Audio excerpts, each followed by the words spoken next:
I want to discuss something fascinating and deep that occurs in this week's Parsha, Parshat Toldot. Because in this week's Parsha, we're introduced to Yaakov and Esav, Jacob and Esau.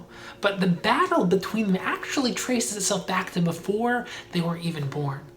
Rashi quotes the famous midrash that when Rivka, who was pregnant with Yaakov and Esav, whenever she would pass by a house of Torah study, Yaakov would be drawn to it, and he would kick. Whenever Rivka passed by a house of idol worship, Esav would be drawn towards it, and he would kick.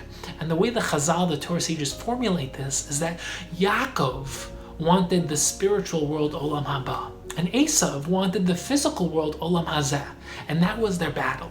But there's an obvious and fundamental problem with this, which is that that's not a battle, it's not an argument. An argument is when two people want the same thing and they're battling over it. That's when you have a battle, that's when you have a dispute. But Yaakov and Esav wanted different things. If, let's say, two people want the same scoop of ice cream, they might fight over it. But if one person wants chocolate and the other person wants vanilla, there's no battle. You take chocolate, you take vanilla. So if Yaakov wants the spiritual and Esav wants the physical, we don't have a battle, we have an agreement. But what's really going on here? And the real key to understanding this machlokas, this debate, is understanding the concept of ikar, which is the essence, the main thing, and tafel, which is that which is secondary.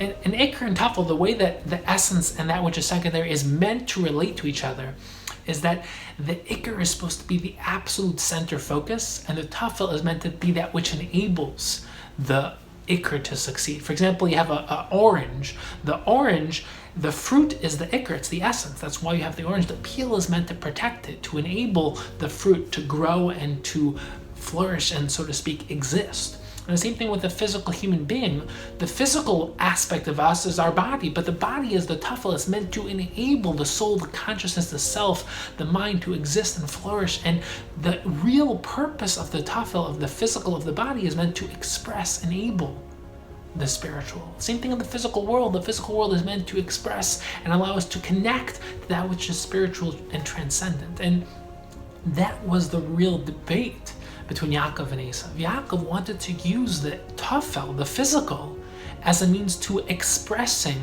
the spiritual.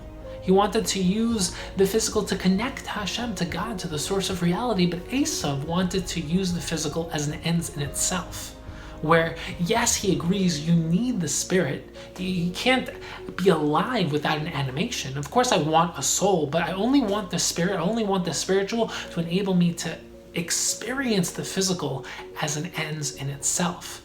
I just want to be alive so I can enjoy physical pleasure for its own sake. While Yaakov wanted the physical to reflect something transcendent. And that was the debate. They both wanted both.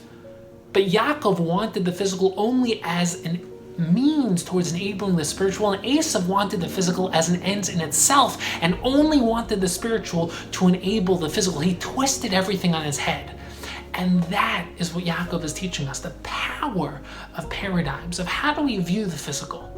Do we view it as an end in itself, or are we trying to build deeper perceptions where the physical is an end towards connecting towards something higher, where we're living a spiritual life within the physical world? And that's what Yaakov teaches, and maybe we be inspired to live that type of holistic life, where we engage the physical but use it as a means towards connecting to something transcendent.